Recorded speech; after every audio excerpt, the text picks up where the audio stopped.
오늘 본문의 제목은 행복을 만든 사람들이라고 제가 붙여봤습니다. 행복을 만든 사람들.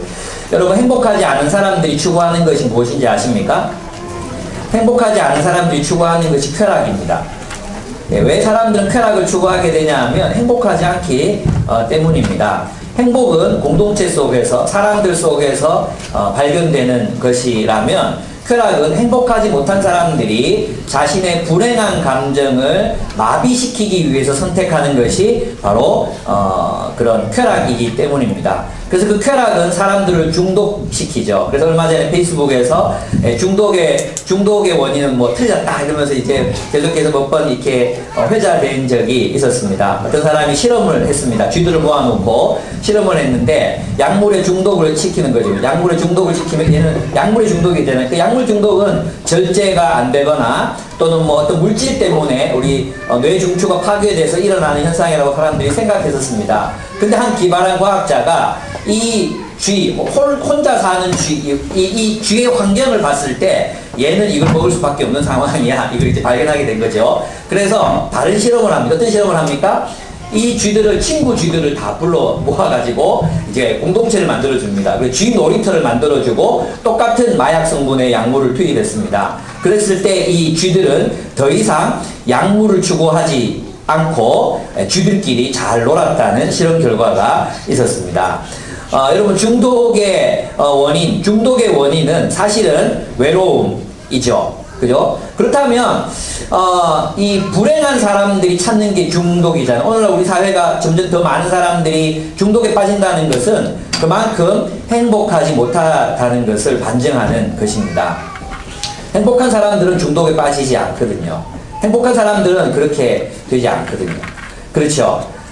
그렇습니다. 그렇다면, 우리 행복의 그 어떤 근원, 우리를 행복하게 하는 것은 과연 그러면 어디에 있는가 하는 것입니다. 그것은 바로 공동체적 삶에 있습니다.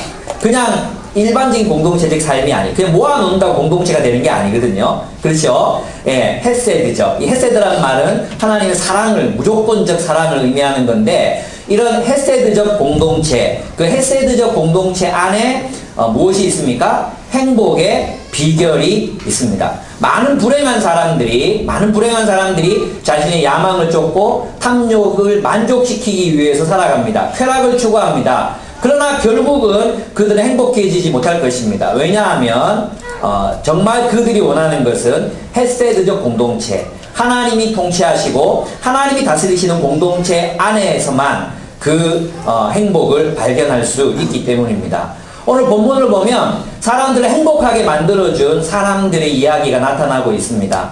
룻과 보아스가 바로 그런 사람들입니다. 룻과 보아스 때문에 나오미는 행복해집니다. 여러분, 성찬식이 바로 우리들에게 가르쳐주는 것이 바로 그런 것입니다. 예수께서 이 성찬식을 명령하시면서 이것을 기념하라 하신 것은 우리가 예수 그리스도를 따름으로 자신을 나누어주는 헤세드의 공동체가 됨으로 세상의 대안이 되라는 것입니다. 행복의 비결은 바로 이 공동체적 삶, 헤세드의 공동체를 이루는 데 있다는 것을 예수 그리스도께서 보여주셨습니다. 여러분, 행복하고 싶죠? 그죠? 여러분, 직장에서 그 사람 없어지면 행복해질 것 같죠? 그죠? 예, 여러분, 괴롭히는 누군가가 없어지면 행복해질 것 같죠? 예, 여러분이 원하는 어떤 일들이 이루어지면 그 욕구가 채워지면 행복해질 것 같죠? 행복해지지 않습니다. 왜냐하면 행복은 성숙한 공동체, 하나님의 뜻과 하나님의 사랑을 실현하는 공동체 없이는 맛볼 수 없는 것이기 때문입니다. 예, 쥐새끼들도 아는 걸 우리가 모를 수 있겠습니까? 그죠? 우리도 압니다. 우리가 진짜 원하는 그 행복은 진정한 대안적 공동체인 헤세드의 공동체, 사랑의 공동체 속에서 발견될 수 있는 것입니다. 오늘 본문에 나타나는 이 나오미는 불행해진 여인이었습니다. 원래는 참 행복했습니다. 그녀는 풍요로울 때 이스라엘을 떠났습니다. 1장 21절을 여러분이 한번 보시면 그 얘기가 나오는데요. 1장 21절 제가 한번 읽어보겠습니다. 저 이제 세 번역으로 여러분이 읽겠습니다. 나는 가득 찬 채로 이곳을 떠났습니다. 나는 가득 찬 채로 이곳을 떠났습니다. 그러나 주님께서는 나를 텅 비어서 돌아오게 하셨습니다. 주님께서 나를 치시고 전능하신 분께서 나를 불행하게 하셨는데 이제 나를 나오미라 부를 까닭이 어디에 있겠습니까? 그러면서 그녀는 20절에 보면 나를 마라라고, 나오미는 기쁨이라는 뜻입니다. 기쁨. 마라라는 뜻은 괴로움이라는 뜻입니다. 괴로움. 기쁨이 괴로움이 되었습니다. 가득 찼던 여인이 텅 빈 여인으로 전락해 버리고 말았습니다. 여러분, 그녀가 이스라엘 땅을 떠난 이유가 무엇인지 1장 1절에 나타나고 있습니다. 1장 1절에 보면 이렇게 되어 있습니다. 사사시대에 그 땅에 기근이 든 일이 있었다. 기근이 든 일이 있었다. 기근이 늘 지속됐던 게 아니라 한때 기근이 들었다는 이야기죠. 그렇죠? 그러면 그때 유다 베들레헴 태생의 한 남자가 모압 지방으로 가서 임시로 살려고 아내와 두 아들을 데리고 길을 떠났다. 어떻게 살려고요? 잠시 동안 살려고 모압 땅으로 갔습니다. 이건 있을 수 있는 일이죠. 살기 위해서 이스라엘을 버리고 다른 곳으로 가서 먹고 살기 위해서 다른 곳으로 갔다는 것입니다.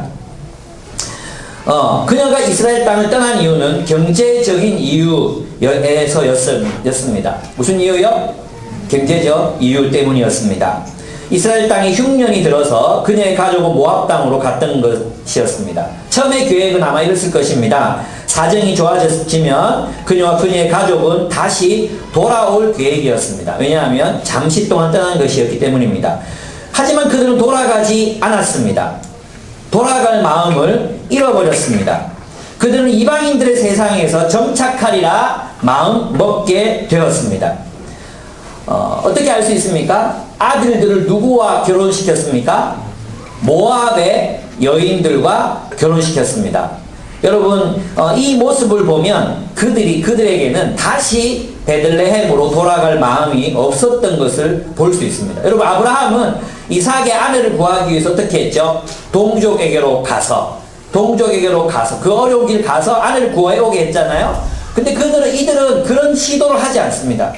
그들은 이런 시도를 하지 않고 자기 아들들을 모압 여인들과 결혼시킵니다. 결혼한다는 건 무슨 뜻입니까? 내가 여기에 정착하고 살아가겠다는 의지라는 것이죠.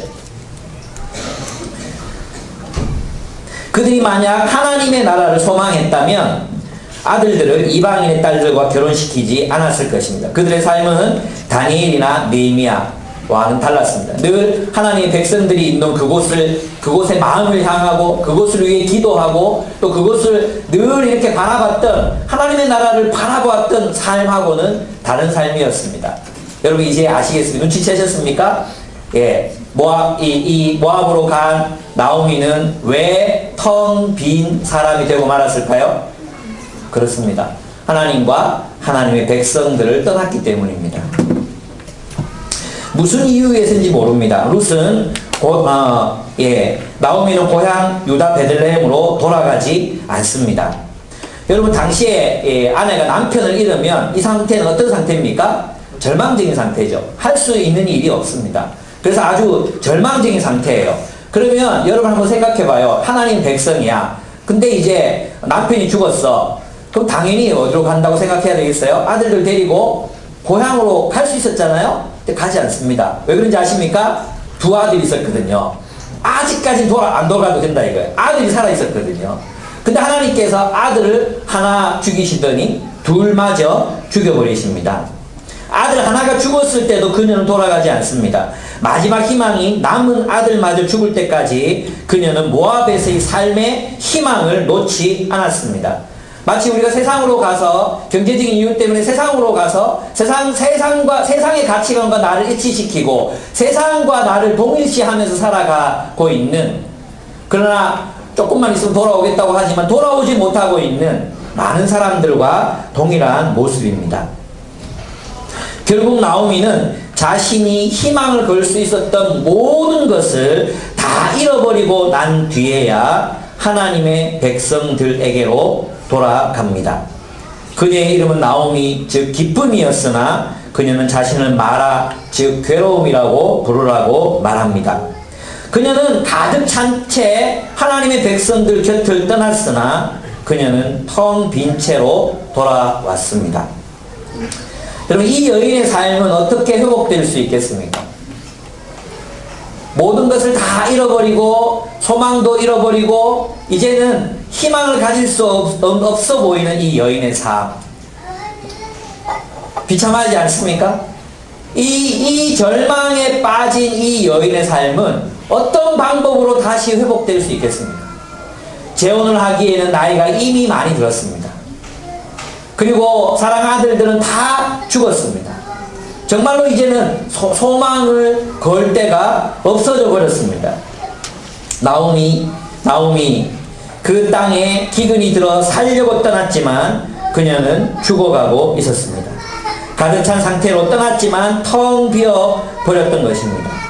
풍성하고 건강했던 삶이 두 아들의 이름처럼, 두 아들의 이름이 질병과 황폐함이에요. 아마 별명이겠죠. 예, 두 아들의 이름처럼 질병과 황폐한 삶으로 전락해 버렸습니다. 아들의 이름을 황폐함이라고 짓지는 않을 것 같아요. 예, 아마 가명이지 않을까 그런 생각이 듭니다. 아니면 어쩌면 이럴 수도 있어요. 예, 잘 살려고 모압으로 갔는데 잘 살지 못했을 수도 있었어요. 그래서 얻은 것은 질병과 아버지가 잘 살려고 왔다가 아버지가 질병을 얻어 죽었잖아요. 그래서 질병과 황폐함이다. 아마 그들의 마음을 그렇게 표현했을지도 모릅니다. 그런데도 불구하고 그들은 돌아가지 않았습니다. 나오미는 그녀의 재앙이 하나님으로부터 비롯된 것임을 깨달았습니다. 주의 손이 나를 치셨다는 것입니다. 그녀가 텅 비어버리게 된 이유는 하나님과 또 하나님의 백성과 함께하는 삶을 포기했기 때문이라는 것을 그녀는 알았던 것입니다. 여러분, 하나님을 떠나면, 하나님의 백성들을 떠나면 우리는 텅 비게 됩니다. 룻기가 우리에게 보여주고자 하는 한 가지 메시지는, 중요한 메시지는 하나님이 통치하시는 헷세드의 공동체 안에서 우리는 하나님의 부요하심을 누릴 수 있다는 것입니다. 하나님과 그분의 헷세드적 공동체, 제가 헷세드의 공동체라고 계속 강조하는 이유를 여러분이 아셔야 합니다. 그냥 공동체, 모여 살자 이런 공동체가 아니라 헷세드의 공동체, 사랑의 공동체, 주님이 통치하시는 사랑의 공동체를 떠날 때 우리의 삶은 텅 비어버리고 만다는 것입니다. 그런 의미에서 룻기는 구약의 에베소서입니다. 하나님의 축복의 통로이자 축복 그 자체인 하나님의 헷세드 공동체를 떠나면 결국 텅 빈 채로 남겨질 수밖에 없다는 것입니다. 마찬가지로 하나님의 백성들이 헷세드적 공동체가 되는데 실패하면 그 역시도 텅 빈 채로, 공허한 채로 남겨질 수밖에 없다는 것입니다. 이제 나오미는 회개하려고 합니다. 회개는 돌이킴입니다. 모압에서의 삶을 버리고 유다 땅 베들레헴으로 돌아가려 합니다. 여러분, 이 베들레헴이 사실은 무슨 뜻입니까? 베들레헴 이런 뜻이 베들레헴이 아니라 빵집이라는 뜻이 빵집. 빵집에 기근이 들었어요. 재밌죠? 빵집에 기근이 들어서 딴 데로 간 거예요. 어떤 분은 이것을 공동체의 실패라고 보기도 합니다. 여러분, 교회가 정말 하나님이 원하시는 그런 교회, 헷세드의 교회가 되지 못한다면 교회도 기근이 들 수밖에 없고 공허해질 수밖에 없고 떠날 수밖에 없는 상황이 될 수밖에 없습니다. 그러니까 여러분, 우리가 해야 될 일은 무엇이겠습니까? 우리 교회가 헷세드의 공동체, 정말 풍요로운 공동체, 서로 사랑하기 때문에 행복한 공동체가 되도록 우리가 서로를 위해 서로에게 헌신해야 한다는 것입니다. 그렇습니다. 저는 여러분에게 이제 한 가지 돌아보기를 원하는 게 있습니다. 여러분, 하나님을 떠나 교회에 와서 예배드리고 함께 PBS를 나누고 함께 말씀을 나누지만 여러분, 하나님께로 돌아오셨습니까? 하나님과 함께 계십니까? 여러분의 마음은 하나님의 백성들과 함께 하고 있습니까? 하나님의 나라가 여러분을 지배하고 있습니까? 여러분, 만약에 여러분의 살아가면서 뭔가 내 삶이 텅 비어가고 있다는 것을 느끼신다면 우리는 어쩌면 하나님을 떠나고 하나님의 백성들을 떠나서 살아가고 있는지도 모릅니다. 여러분이 텅 비어 있다면 그 텅 빈 상태를 인식하고 자각하신다면 그때 바로 우리는 하나님께로 돌아갈 수 있는 기회를 가질 수 있습니다.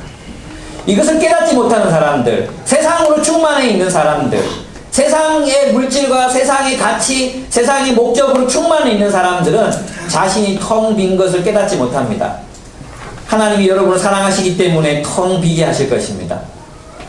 그리고 주님 앞에 예전에 우리 많이 불렀던 찬양 있죠. 요즘 잘 안 부르는데 전부 여지없어서 손들고 옵니다. 이 찬양 부르기 전에, 이 찬양이 여러분의 마음속에 공감이 절절하게 되기 전에 빨리 돌아오셔야 됩니다.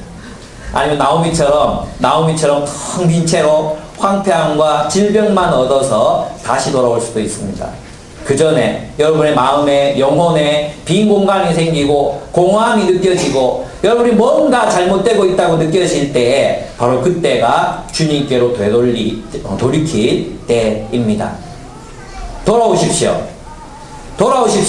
많은 분들이 돌아오셔야 합니다. 여러분 텅 빈 채로 살아가기를 삶이 원래 이런 거지, 원래 인생이 그런 거지, 원래 공허한 거지, 여러분 아닙니다. 여러분은 지금 하나님의 손이 여러분을 치셨습니다. 하나님이 여러분을 만나기를 원하십니다. 하나님께서 여러분을 찾고 계십니다. 돌아오셔야 합니다. 아멘? 예. 나는 버려지지 않았다 이거죠? 예. 동의합니다. 주님 안에 오시기 바랍니다. 예. 두 번째, 룻입니다. 룻. 이제 나오미를 보시면 나오미, 이 여인에게 과연 희망이 있을까요? 우리 그런 생각이 들죠? 이제 룻이 있습니다. 룻은 불행한 여인을 위해 헌신한 여인입니다. 폴 밀러의 책을 바탕으로 이제 이 나오미가 했던 고백을 한번 풀어보면 이렇게 풀어볼 수 있습니다. 룻이 시를 씁니다. 시. 여기 보면 16절, 17절이 굉장히 중요한 구절이거든요. 룻기에서 가장 중요한 구절이에요. 그래서 어떤 사람들은 이 룻이 쓴 이 시가 운과 이 히브리어로 보면 운과 이게 이 뭐죠? 뭐라 그러죠? 운과 각과 운?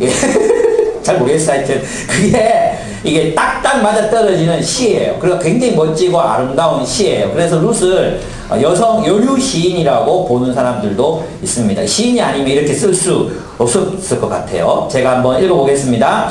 나더러 어머니 곁을 떠나라고 하거나 어머님을 뒤따르지 말고 돌아가라고는 강요하지 마십시오. 어머님이 가시는 곳에 나도 가고 어머님이 머무르시는 곳에 나도 머무르겠습니다. 어머님의 결례가 내 결례이고 어머님의 하나님이 내 하나님입니다. 어머님이 숨을 거두시는 곳에서 나도 죽고 그곳에 나도 묻히겠습니다.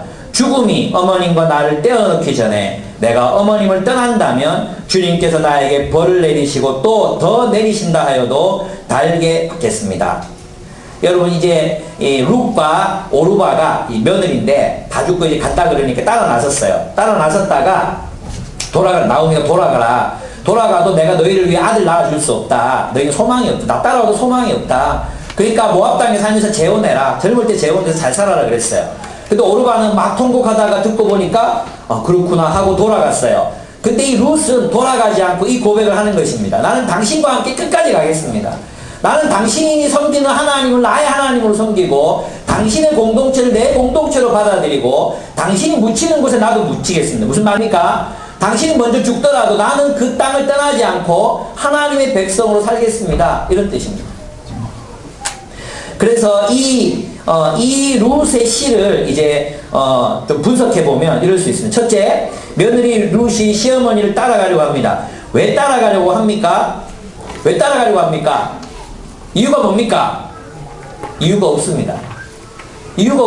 왜요? 사랑하기 때문입니다.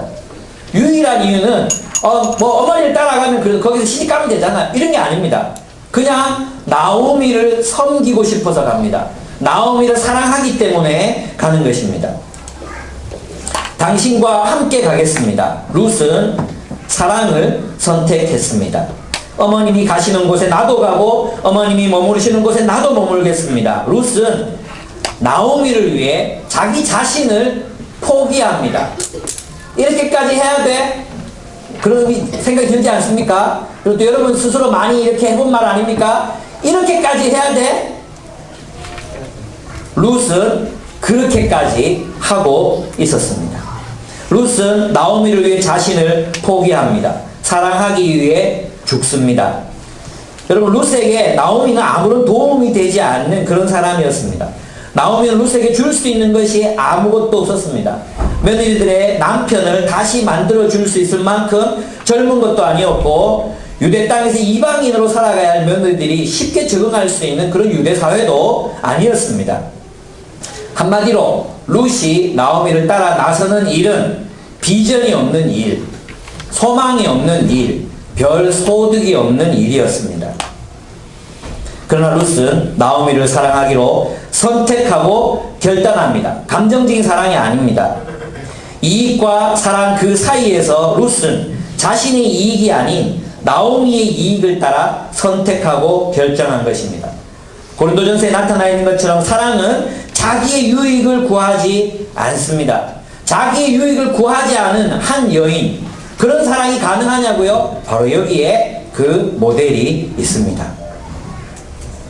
자신의 이익이 아닌 타인의 이익을 위해 헌신하는 삶, 자신의 이익이 아닌 타인의 이익을 위해서, 타인의 유익함을 위해서 자신의 삶을 내팽개치고 죽음으로 내모는, 소망 없는 것으로 내모는 그 삶, 이런 삶 미련해보고 답답해 보이지 않습니까? 이것이 룻에게 의미하는 것이 무엇이겠습니까? 폴 밀러가 사랑하다 살아가다에서 말했듯이 그것은 죽음입니다. 사랑은 죽음을 통과하지 않으면 안 되는 것입니다. 죽지 않고 사랑한다는 것은 거짓말입니다. 사랑하면 포기해야 되는 것이 많아집니다. 여러분, 이것은 어머니들이 잘 알 수 있는 것입니다. 어머니, 부모가 되어보면 자식 때문에 포기하는 게 많아집니다. 물론 저는 그런 사람도 봤습니다. 자신을 포기하지 못해서 자식을 포기하더라고요. 예. 자신을 포기하지 못해서 자식을 포기하는 부모도 봤습니다. 자기가 공부해야 된다고 아이를 공부시키지 않는 부모도 봤습니다. 우리 공부하면서 별별 희한한 사람들 많이 봤는데요. 그런 사람들도 봤습니다. 그러나 사랑은 어떤 것입니까? 타인을 위해 자신을 포기하는 것입니다. 여러분, 누군가를 위해서 여러분의 장래 희망이나 여러분의 계획이나 여러분의 시간이나 이런 포기해 본 적 있으십니까? 그런 기억이 한 번도 없습니까? 그것은 아무도 사랑해 보지 않은 사람들의 이야기. 누군가를 사랑하기 위해서 휴학도 하고, 누군가를 섬기기 위해서 졸업도 미루고, 누군가를 섬기기 위해서 노가다도 하고, 누군가를 섬기고 사랑하기 위해서 여러분의 것들을 포기해 보신 적이 있습니까? 사랑은 그런 것입니다. 사랑하면 포기해야 되는 것이 많아집니다. 그러면 그렇게까지 사랑해야 됩니까? 여러분 자녀 키우다 보면 그런 생각 들지 않습니까? 아이고, 이게 3살 이전 기억은 나지도 않잖아요? 저도 초등학교 이전 기억이 하나도 안 나거든요. 근데 부모들이 그때 제일 많이 고생하잖아요? 그죠? 이것들이 기억이 나겠나, 이거? 내가 맨날 똥기저귀 갈아주고, 새벽에 일어나서 깨우고, 물 떠다주고, 엄마 물 하면 물 떠다주고, 이게 아나, 그거? 너 알고 있나? 너희들을 위해서 부모님의 계획과, 비전과, 나도 유학 가고 싶었어, 나도 유학 가고 싶었어, 근데 니들 때문에 못 갔단 말이야, 여러분, 누군가를 사랑한다면, 우리 무엇인가를 포기하는 것이 자연스러워지는 것입니다. 그렇습니다. 사랑은 죽음의 길을 걷는 것입니다.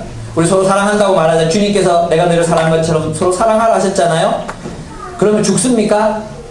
여러분, 이제 룻은 이제 죽었습니다. 이제 남을 위해 살아가야 합니다. 룻이 죽었습니까? 룻이 불행해졌습니까? 여러분, 룻과 나오미를 비교해 보십시오. 나오미는 자기가 살려고 모압 땅으로 갔습니다. 그러나 결국 그녀는 죽어서 돌아왔습니다. 룻은 죽기 위해서 나오미를 따라갑니다. 나오미를 위해서 살아가려고 그녀는 나오미를 선택합니다. 근데 룻은 어떻게 됩니까? 살아납니다. 그것이 사랑의 원리입니다. 부활의 원리입니다. 이 세상에는 세상의 경제 원리만 작동하는 있는 것이 아닙니다. 주고받고 거래하는 이런 세상만 존재하는 게 아닙니다. 하나님이 살아계십니다. 하나님이 살아계셔서 룻을 높이시고 룻을 풍성하게 하십니다. 아멘? 여러분, 이 믿음이 없으면 우리는 그 누구도 사랑할 수 없습니다. 그래서 우리가 누군가를 사랑하는 일에는 믿음이 필요한 것입니다. 하나님이 보고 계시다. 그래서 있잖아요. 보아스가 뭐라고 말합니까? 보아스가 나중에 가보면 이 룻에게 뭐라고 고백하느냐 하면 이렇게 말합니다. 네가 네 고향 땅을 버리고 시어미를 섬기기 위해서 이 이국 땅까지 와서 섬기고 있는 것을 안다. 그리고 하나님의 날개 아래 보호받으러 왔다는 것을 사람들이 다 알고 있다. 하나님께서 너를 배나 갚으실 것이다. 갚아주실 것이다. 이것이 바로 신앙인의 관점인 것입니다. 내가 이렇게까지 사랑해야 되냐고, 내가 이렇게까지 내가 손해봐야 되냐고, 내가 이렇게까지 너를 기대하고 너를 포기하지 않아야 되냐고. 그것이 사랑이라고 말합니다. 그리고 하나님께서 그것을 바라보고 계시다고 신앙의 관점은 말하고 있습니다. 그렇습니다. 둘째, 룻은 하나님을 선택했습니다. 어머님의 결례가 내 결례이고 어머님의 하나님이 내 하나님입니다. 룻의 고백은 시의 형태로 되어 있다 그랬죠. 이 시형식을 교차대꾸법이라고 해요. 교차대꾸법. 교차대꾸법은 두연 여러 방법이 있는데, 교차대꾸법에서 제일 중요한 구절은 중간에 있는 구절이에요. 중간에 있는 구절. 그래서 앞에 있는 구절은 당신이 어디 가든지 난 따라가겠습니다. 두 번째 구절은 당신의 하나님이 내 하나님이 될 것입니다. 세 번째는 당신이 죽어도 나는 거기에 남겠습니다. 이렇게 되어 있거든요. 그죠? 어디든지 따라가겠습니다. 죽음까지도 따라가겠습니다가 이제 처음과 끝을 이루고 있죠. 그 중간에 뭐가 있어요? 당신의 결례가 내 결례가 되고 당신의 하나님이 내 하나님이 될 것입니다. 그러니까 지금 있잖아요. 이 룻은 나오미를 사랑하기 때문에 하나님을 선택합니다. 근데 더 놀라운 건 뭐냐 하면 하나님을 선택했기 때문에 룻은 나오미를 끝까지 사랑할 수 있게 됩니다. 아멘? 이것이 놀라운 것입니다. 여러분, 우리 가운데 그런 사람 많지 않습니까? 사람들 때문에 예수님 믿었다가 나중에는 하나님 때문에 사람들을 사랑하게 된 사람들. 그죠? 처음에는 이 사람들 때문에, 나오미 때문에, 어쩌면 이 룻도 나오미의 그 매력적인 그리스도인의 삶 때문에, 하나님 백성의 삶 때문에 그녀는 하나님을 선택했을 거예요. 그러나 결국은 어떻게 됩니까? 이 룻도 하나님의 사랑 때문에 나오미를 끝까지 사랑할 힘을 얻게 되는 것입니다. 여러분, 그렇습니다. 이것은 바로 신앙 고백입니다. 나는 어머니와 같은 하나님을 섬기고 그 하나님의 백성이 되겠습니다. 룻은 하나님의 백성을 선택했습니다. 룻은 어머님이 숨을 거두시는 곳에서 나도 죽고 그곳에서 나도 묻히겠습니다. 이것은 다시 모압으로, 어머니가 돌아가시더라도 나는 다시 모압으로 돌아가지 않겠습니다 라는 고백입니다. 그녀는 어머니가 죽고 나서도 그곳에 남아 하나님의 백성으로 살겠다고 고백합니다. 여러분, 룻이 지금 하고 있는 게 뭐죠? 회심입니다. 회심. 룻이 지금 하고 있는 것이 회심입니다. 회심이란 그래서 근본적으로 소속의 변화를 말하는 것입니다. 회심이란 소속을 변화시키는 것입니다. 국적을 바꾸는 거예요. 모압이라는 국가에서 어디로? 이제 이스라엘, 하나님으로, 하나님의 나라로 국적을 바꾸는 것이 회심이에요. 여러분, 미국에서 시민권 얻으려면 어떻게 하는지 아십니까? 제일 마지막에 질문이 있습니다. 마지막 질문. 인터뷰를 하잖아요? 인터뷰를 하면 제일 마지막 질문이 이 질문입니다. 국가에 중대한 위기가 발생했을 때 어떻게 하시겠습니까? 굉장히 완곡한 표현이죠. 국가의 중대한 위기, 전쟁이 발발했을 때 당신 어떻게 하시겠습니까? 정답이 뭔지 아십니까? 미국을 위해 무장하고 싸우겠습니다가 정답이에요. 그러면 미국과 한국이 전쟁이 났을 때 당신 어떻게 하시겠습니까? 정말 구체적으로 그 질문을 들었던 한국 사람을 제가 만났어요. 미국과 한국이 전쟁이 나면 당신 어떻게 하시겠습니까? 정답은 뭐죠? 미국을 위해 무장하고 싸우겠습니다. 그래야 시민권을 주는 거예요. 무섭죠? 저는 어떻게 대답하고 생각해 봤어요. 저는 정의를 위해 싸우겠습니다. 시민권 안 나올래나? 받을 생각도 없지만 그렇습니다. 이게 바로 회심입니다. 회심이란 단순히 내 마음의 방향을 변화시키는 것과 다릅니다. 회심은 내가 속하는 공동체를 바꾸겠다는 뜻입니다. 내가 무엇을 위해 살고 무엇을 위해 죽을지를, 또 무엇을 위해 투쟁할지를 결정하는 것이 회심입니다. 소속과 목적을 바꾸는 것입니다. 그래서 예수께서 이렇게 말씀하신 것입니다. 무릇 내게 오는 자가 자기 부모와 처자와 형제와 자매와 더욱이 자기 목숨까지 미워하지 아니하면 능히 내 제자가 되지 못하고 누구든지 자기 십자가를 지고 나를 따르지 않는 자도 능히 내 제자가 되지 못하리라 하셨습니다. 그리스도에게로 나아오는 자는 이제 하나님의 나라를 최우선 순위에 두며 그 나라를 위해 헌신하기로 결단하는 것입니다. 바로 그것이 루시 했던 일이었습니다. 정체성을 바꾸겠다는 거지. 내가 완전히 정체성을 바꾸어서 당신이 섬기는 하나님을 섬기고 당신의 나라 백성이 되겠습니다. 이런 뜻입니다. 그런 의미에서 룻은 나오미를 사랑했기 때문에 하나님을 선택했지만 결국에는 하나님 때문에 나오미를 사랑하게 될 것입니다. 룻의 이름이 친구라는 뜻을 가지고 있습니다. 정말 좋죠. 진정한 친구. 이 진정한 친구의 모델입니다. 요나단하고도 닮아 있지 않습니까? 진짜 친구라는 것이죠. 칼빈은 참된 우정에 대해서 이렇게 말했습니다. 참다운 우정이란 우리에게 주신 성령으로 말미암아 우리 마음속에 부어주신 그 사랑 안에서 당신이 우리를 서로 메어주시지 않으시면 불가능하기 때문입니다. 왜 이렇게 이게 수식어가 많은지 모르겠어요.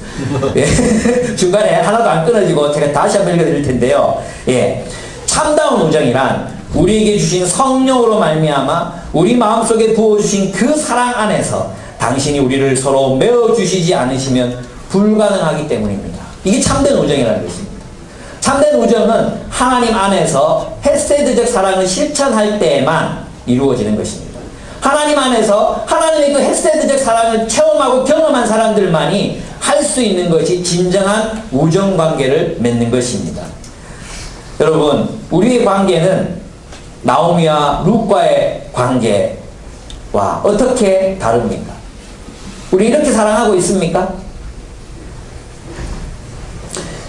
여러분, 우리는 이제 우리는 이렇게 사랑하고 있는지 모르겠습니다. 룻이 나오미를 사랑할 때 그러한 사랑, 하나님이 주신 그 사랑으로 이제는 사랑하며 살기로 결단했던 것입니다. 우리는 하나님 때문에 사랑할 수 있습니다. 그래서 그녀의 이런 결단은 오랜 숙고와 또 나오미의 삶을 관찰했던 깊은 통찰로부터 나온 것이었을 것입니다. 그래서 보아스는 그녀의 결단을 이렇게 표현합니다. 대기한 일은 주님이 갚아주실 것이요 대기 주 이스라엘의 하나님의 날개 밑으로 보호를 받으러 왔으니 그분께서 넉넉히 갚아주실 것이요 그리고 하나님은 바로 당신의 그 헤세드의 공동체를 통해 그녀를 풍성하게 채워주실 것이었습니다. 여러분, 룻은 죽기를 결단했습니다. 여러분, 우리가 예수님 믿는 것도 죽는 것입니다. 하나님의 백성이 되는 것입니다. 룻은 죽기를 결단했는데 하나님은 그녀를 높이실 계획이었습니다. 그러나 지금은 그녀는 일하러 가야 합니다. 먹고 살려면 일하러 가야 합니다. 그녀가 일하는 이유가 무엇입니까? 예, 사랑하기 위해서입니다. 여러분, 이 룻은 왜 이삭 주우러 갑니까? 왜 주우러 갑니까? 주우러 가야지. 왜 주우러 갑니까? 예, 왜 참새가 왜 이삭 주우러 갑니까? 왜 룻이 왜 이삭을 주우러 갑니까? 나오미 때문입니다. 나오미를 사랑하기 위해서 일하러 갑니다. 여러분, 우리가 일하는 목적이 무엇인지 아십니까? 사랑하기 위해서입니다. 그래서 성경에서는 자주 그렇게 말했습니다. 사랑하기 위해서 일하라. 구제할 것이 있기 위하여 일하라. 바로 이 바울의 명령은 우리의 노동의 목적이 우리의 탐욕의 충족이 아니라 우리의 꿈의 달성이 아니라 사랑이라는 것을 우리에게 가르칩니다. 우리가 왜 노동합니까? 사랑하기 위해서라는 것입니다. 그 노동의 결실로 사랑하기 위해서.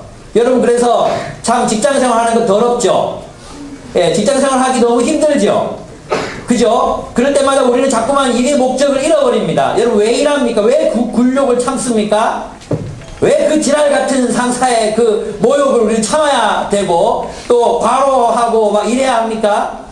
예, 우리 사랑하기 위해서입니다. 내 자녀들을 사랑하고 내 부모를 사랑하고 또 그것을 내 형제와 자매들을 사랑하기 위해서 우리는 일하러 갑니다. 내일 우리는 일하러 갈 것입니다. 왜 일하러 갑니까? 여러분, 자본주의 세상에 내가 이렇게 일해야 못 받을 수밖에 없어. 생존을 위해서 일하러 가는 게 아니라 우리는 사랑하기 위하여 일하러 가는 것입니다. 아멘? 여러분 여러분의 일터를 여러분의 사랑의 장소로 변화시키시기를 바랍니다. 먹고 살기 위해서 얼마나 비참합니까? 먹고 살기 위해서 내가 일을 해야 되는구나. 이거 하고 내가 사랑하기 위하여 일하러 간다. 하나님이 나에게 주시는 것들을 나는 사랑하며 살리라. 이거하고는 엄청나게 다른 것입니다. 그렇습니다. 직장인들의 고된 노동은 사랑을 위한 것입니다. 그래서 여러분 직장에서 열심히 일하는 아빠들 자기 하고 싶은 일 하고 돌아 이 아빠들 그 노고를 그렇게 폄하하시면 안 됩니다. 그들을 사랑하기 위하여 그 굴욕을 참고 그 고된 노동을 하는 것입니다. 네. 아내들은 남편들이 집에 들어올 때 애부터 갖다 맡기지 말고 해방이다! 이러고 애부터 갖다 맡기지 말고 수고하셨어요 뭐 하고 안아주시고 뽀뽀 한번 해주시고 애를 맡기세요. 들어오자마자 음식물 쓰레기 툭툭 갖다가 버리고 오세요 이렇게 하지 말고 꼭 안아주시고 우리 나를 사랑하기 위해서 오늘 얼마나 수고하셨어요. 여러분 그 12시간의 그 노동이 여러분을 사랑하기 위한 노동이었습니다. 자녀들을 사랑하기 위한 노동이었습니다. 아멘? 남자들만 아멘 하는 것 같아요. 우리가 왜 일하는가? 사랑하기 위해서 일하는 것입니다. 노동은 저주받았지만 예수님은 노동을 사랑을 위한 것으로 바꾸어 놓으셨습니다. 그래서 사랑은 노동하는 것입니다. 실질적입니다. 사랑은 수고합니다. 아빠들의 고된 노동은 사랑입니다. 어머니의 수고로움은 어머니의 그 수고로움과 애씀은 바로 사랑입니다. 멤버들을 섬기는 리더들의 뿌리들의 수고로움은 사랑입니다. 사랑은 기분 좋은 상태가 아닙니다. 사랑은 헌신인 것입니다. 우리는 헌신 없는 사랑에 쇠뇌당해 있습니다. 우리는 헌신 없는 사랑, 재미없으면 더 이상 사랑하지 못하는 상태에 빠졌습니다. 사랑도 재미가 있어야 합니다. 재미없으면 우리 사랑 안 하나 봐, 끝내자, 이렇게 되는 게 세상의 사랑입니다. 여러분, 사랑은 헌신하는 것입니다. 연애 때는 재밌죠? 연애 때는 재밌습니다. 결혼해도 재밌을 것 같습니까? 저 재밌는 사람입니다. 아내에게 물어보십시오. 저 집에서는 재미없습니다. 결혼은 뭔가 참고 인내하고 견디고 그래 살아가는 게 결혼입니다. 근데 우리가 그것을 사랑이라고 부르지 못할 이유가 무엇이 있습니까? 그게 사랑입니다. 노동하고 정말 미워 죽겠는데 아침 일찍 일어나서 밥 해줘야 되고 반찬 해대야 되고 정말 저 화상 이런 마음이 들어도 또 함께 얼굴 맞대고 이야기야 이게 사랑입니다. 사랑은 수고하는 것입니다. 룻은 그런 의미에서 헌신하는 사랑을 합니다. 아니 룻을 보면 그런 생각 들지 않습니까? 아니 저렇게까지 해야 돼? 젊은 엄마가 아이를 키우면서 그런 생각을 합니다. 아니 이렇게까지 해야 돼? 헤세드의 사랑은 일방적입니다. 룻은 어떻게 되겠습니까? 이러다가 죽는 거 아닙니까? 이렇게 뼈 빠지게 고생만 하다가 죽는 거 아닙니까? 하나님이 살아계십니다. 우리는 그 결말을 알고 있습니다. 나오미는 자신을 위해 하나님 백성을 떠났습니다. 자기를 위해 살아서 텅 비게 되었지만 룻은 남을 위해 살아서 풍성하게 될 것입니다. 룻은 가득 차게 될 것입니다. 룻 덕택에 나오미도 가득 차게 될 것입니다. 근데 여기서 이제 이 얘기가 여기서 끝나는 게 아닙니다. 보아스가 나옵니다. 우리의 로망 보아스. 우리 모든 십수세기의 자매들의 마음을 흔들어 놓았던 보아스가 지금 이제 나타나고 있습니다. 예. 그때 보면 참 이제 2장 3절에 보시면 그가 간 곳은 우연히도 엘리멜렉과 지방간인 보아스에 바친다. 우연히도. 이게 우연이겠습니까? 우연히도. 우연이 아니라는 뜻이죠. 하나님의 뜻대로 그녀는 보아스의 밭에 도달합니다. 이 보아스를 보면요, 저는 보아스는 어떤 사람이라고 제가 이제 이렇게 좀 정의를 내릴 수 있냐 하면 보아스는 은혜, 헤세드 리더십, 은혜의 리더십을 가진 사람이었습니다. 본문을 보면 보아스의 인격이 여러 군데 나타나고 있습니다. 4절 한번 보겠습니다. 4절 제가 읽어볼게요. 그때 마침 보아스가 베들레헴 성읍에서 왔다. 그는 주님께서 자네들과 함께 하시기를 비네. 여러분, 보아스 어떤 사람이죠? 먼저 인사하는 사람입니다. 먼저 인사하는 사람. 그럼 일꾼과 주인이 만났어요. 그럼 누가 인사해야 돼요? 일꾼들이 주인님 오셨습니까? 요새 보면 있잖아요. 뭐, 이 대기업 회장들 아주 조폭 같지 않습니까? 옛날에는 그렇지 않았는데 요새 대기업 회장들 나타나면요, 임원들 쫙 줄 서가, 백화점 사장도 그래. 줄 세워놓고 90도로 지나갈 때 기다려. 완전 뭐 한국 사회가 조폭 리더십으로 변하고 있습니다. 근데 누가 먼저 인사합니까? 보아스가 먼저 인사합니다. 일꾼들 수고 많다. 하나님 여러분과 함께 하시기 원한다. 근데 이제 일꾼들이 삐지면 말합니까? 일꾼들이 삐지면 아이고 말 안 하거든요. 근데 그 뒤에 뭐가 나오는지 아십니까? 그 뒤에 보면은 4절 뒷부분에 가보면 그들도 보아스에게 주님께서 주인 어른께 복을 베푸시기를 바랍니다 하고 인사하고 있습니다. 여러분, 그냥 이 한 구절 한 구절이 기록되는 게 아니거든요. 이것은 보아스와 일꾼들의 관계를 암시하는 것입니다. 그들은 굉장히 서로를 좋아했습니다. 유쾌했습니다. 일꾼들은 보아스를 너무 보아스 보니까 너무 좋은 거예요. 여러분이 저를 볼 때 기분이 좋아지듯이 이 보아스도 보니까 너무 좋은 거예요. 보아스도 일꾼들 보니까 너무 좋은 거예요. 예, 그런 상태를 말합니다.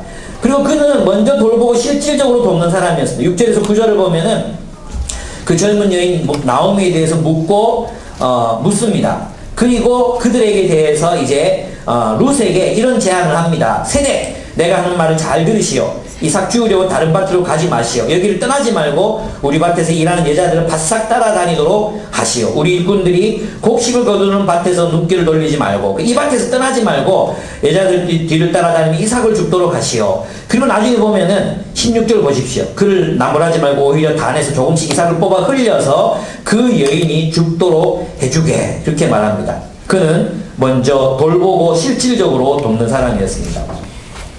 여러분, 사람의 인격은 약자에게 어떻게 하는가를 보면 그 사람이 어떤 사람인가를 알 수 있습니다. 보아스는 참 멋진 사람입니다. 남자인 나도 가슴이 설레는데 여자들 어떻겠습니까? 보아스는 그녀에게 실질적인 도움을 주려고 다른 밭으로 가지 말라고, 더 뽑아서 너한테 줄 테니까 그런 말을 하지 않죠. 룻에게는 하지 않습니다. 그런 내심이 어떻습니까? 이게 더 많이 딴 데 가지 마세요. 여기서 충분히 가져갈 수 있습니다. 그리고 일부러 그것을 뽑아서 줄 계획을 가집니다. 그리고 보아스는 그녀를 보호하기 위해 일꾼들에게 미리 경고를 해줍니다. 괴롭히지 말라는 것입니다. 그리고 목마르거든 거기 또는 물 마음대로 마시라고 이야기합니다. 예. 얼마나 멋있습니까? 여러분, 사랑은 구체적인 것입니다. 만약에 여러분 어떤 사람이 야, 와 반갑다, 밥 한번 먹자, 그리고 수첩을 꺼내지 않는다면 밥 한번 먹자, 이 거짓말입니다. 여기서 그냥 하는 인사일 뿐입니다. 야, 밥 한번 먹자. 그래, 언제, 몇 시에, 이때 시간 돼? 이게 사랑입니다. 이게 시간을 구체적으로 정하고 뭐가 필요해 라고 하는 것입니다. 예, 저를 접대하겠다고 가끔씩 저를 불러내는 사람들이 있습니다. 그래서 저한테 묻습니다. 뭐 드시고 싶으세요? 그건 사랑이 아닙니다. 정해와야 됩니다. 미리 목사님 뭘 좋아하시는지 미리 연구하고 탐구하고, 그렇게 오늘 어디로 모시겠습니다. 이게 사랑입니다. 여러분, 사랑은 실질적이고 구체적인 것입니다. 사랑은 뜬구름 잡는 게 아닙니다. 여러분, 서로 사랑한다면 구체적으로 사랑하셔야 합니다. 그는 믿음의 관점을 가진 사람이었습니다. 2장 11절과 12절을 보시면 하나님이 룻의 사랑을 보시고 은혜로 갚아주실 것이라고 말합니다. 그는 믿음의 관점으로 룻을 격려해 주었습니다. 여러분 같은 어떻게 대답했겠습니까? 여러분, 룻을 만났어요. 고향 떠났어요. 그리고 시어머니를 위해서 헌신하고 있어요. 여러분 같으면 어떻게 말했겠습니까? 나는 이렇게 말했을 것 같아요. 아이고, 뭐하러 여기까지 와가지고 이렇게 고생을 하고 계시오. 그냥 모압 땅에서 시집이나 가지. 아이고, 참 고생을 사사하네 하고 그렇게 말하는 사람 여기 많습니다. 남자는 특별히 어이구, 여기 와서 왜 이런 고생을 하는데, 이렇게 할 겁니다. 근데 이 보아스는 어떻게 말하고 있습니까? 보아스는 이렇게 말합니다. 12절을 보면 대기 한 일은 주님께서 갚아주실 것이요, 이제 대기 주 이스라엘 하나님의 날개 밑으로 보호를 받으러 왔으니 그분께서 대개에게 넉넉히 갚아주실 것이요. 이런 말은 아무나 하는 게 아닙니다. 이런 말은요, 부정적인 정서에 지배당하는 사람들 할 수 없는 말입니다. 늘 비판하고 남의 문제를 이끌어내고 자기 나름의 대안을 만드는 사람들 할 수 있는 말이 아닙니다. 이 말은 다른 사람들을 격려해 보았고 신앙의 관점으로 사람들 상황을 보고 그것으로 문제를 해결해 봤던 정말 그런 영적인 관점, 신앙의 관점을 가진 사람들이 할 수 있는 말입니다. 누군가를 격려해보고 그 격려가 습관이 된 사람들만이 할 수 있는 말입니다. 여러분, 우리 이런 사람 되고 싶지 않습니까? 우리 남자들, 우리는 이런 사람 되어야 됩니다. 이런 사람, 떡한 사람, 격려하는 사람, 긍정적인 사람, 이런 사람 되어야 합니다. 그는 풍성하게 주는 사람, 환대의 사람이었습니다. 이방인 여인을 자기 식탁으로 부릅니다. 14절에 보시면 먹을 때가 되어서 보아스가 그에게 말하였다. 이리로 오시오. 음식을 듭시다. 빵 조각을 초에 찍어서 드시오. 빵 조각 그냥 그거 앉아서 뭐 아무 많이 드세요. 이게 아니라 빵을 떼서 초에 찍어 드셔보세요. 맛있어요. 이게 남자입니다. 이게. 나는 이렇게 못해요. 빵 조각을 떼서 초에 찍어 드셔보세요. 여러분 이렇게 말하면 형제 이렇게 생각하죠. 루시 이뻤겠지.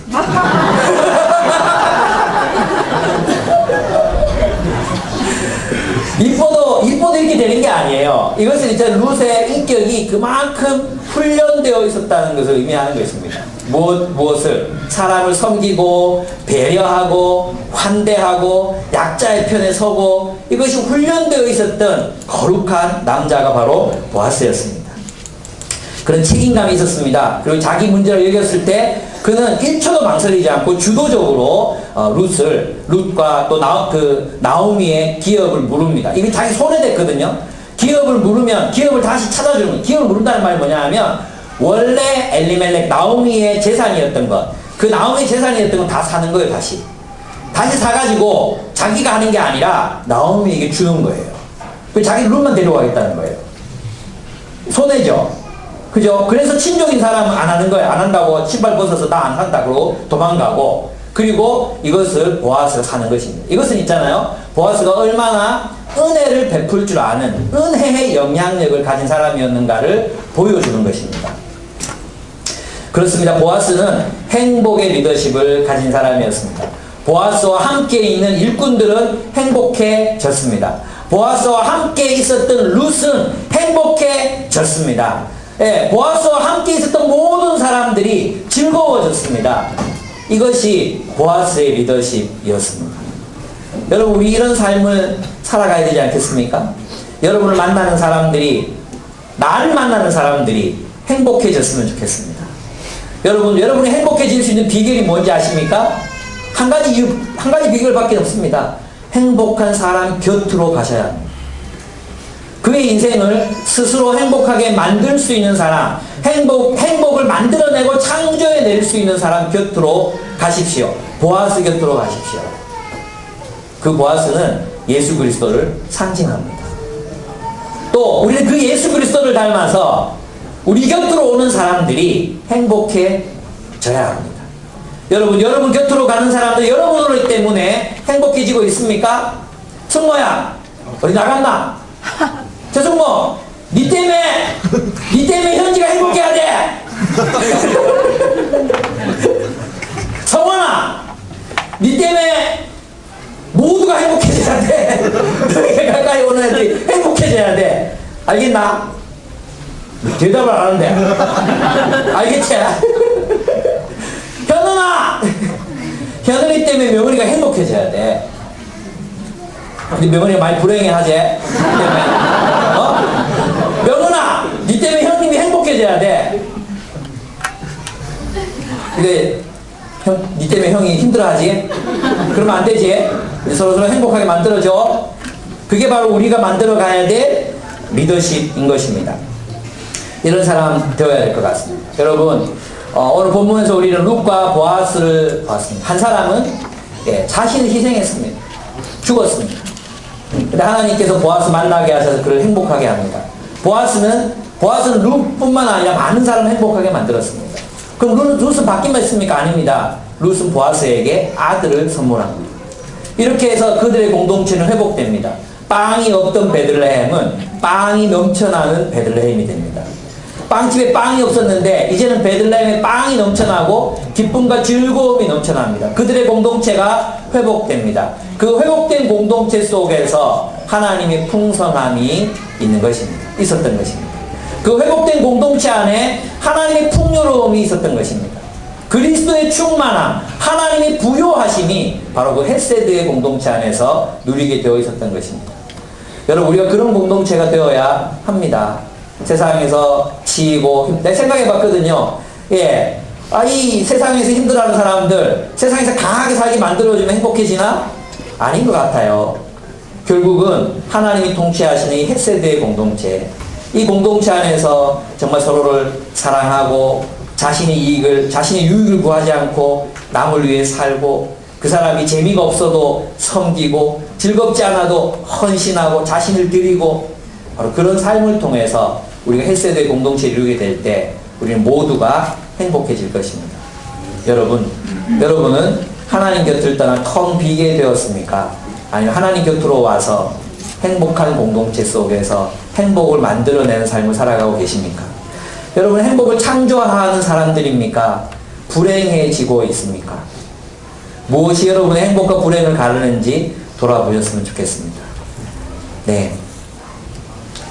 행복해집시다. 아멘? 아프지 말고 우리 행복하자. 어떻게 행복해집니까? 아프지 말고 행복해집니까? 우리가 헷세드의 공동체가 될 때 그때 우리는 행복해집니다. 아멘? 그러니까 여러분 있잖아요. 행복해지려고 이기적으로 살지 말고 죽었다 생각하고 다른 사람 사랑하고 섬기십시오. 그러면 행복해집니다. 알겠죠? 네. 가슴 손을 얹고 따라합시다. 나는 뒤졌다. 나는 죽었다. 사랑하기 위해 죽습니다. 우리 함께 기도하겠습니다. 여러분, 우리는 행복을 만들어가는 사람들이 되기를 원합니다.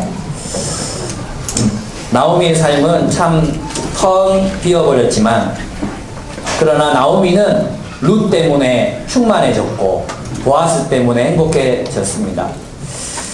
우리 그런 사람들 되어야 되지 않겠습니까? 이 세상에는 마음이 텅 빈 사람들이 너무 많습니다. 마음이 텅 비어버린 사람들, 그러나 그들이 왜 텅 비어버렸는지도 모르는 사람들이 너무나도 많습니다. 그런 그들에게 우리가 헷세드적 사랑을 하고 룻처럼 사랑하고 또 보아스처럼 사랑해서 그들을 행복하게 만들어 줍시다. 그럼 난 어떻게 되냐고요? 뭐 이렇게까지 해야 되냐고요? 하나님이 보고 계십니다. 하나님이 여러분을 높이실 것입니다. 아멘. 하나님, 내가 이런 헷세드의 리더십을 가지고 룻의 사랑을 가지고 사랑하는 사람이 되게 하여 주시옵소서. 여러분 결혼 생활도 마찬가지입니다. 그래, 나 하나 죽자. 내가 이 여자 행복하게 해주자. 내가 이 남자 행복하게 해주자. 내가 행복하기 위해서 결혼한 게 아니라 내가 이 사람 행복하게 해주자. 이제 결정하십시오. 순모님도 마찬가지입니다. 그래, 나는 죽자. 내가 죽고 이 사람들 사랑하자. 그게 그리스도의 삶이라는 거예요. 그렇게 될 때 우리 모두가 살아난다는 것입니다. 우리 함께 그런 사랑을 하게 해달라고, 그런 헷세드의 공동체 이루게 해달라고 함께 기도하겠습니다. 기도하시겠습니다.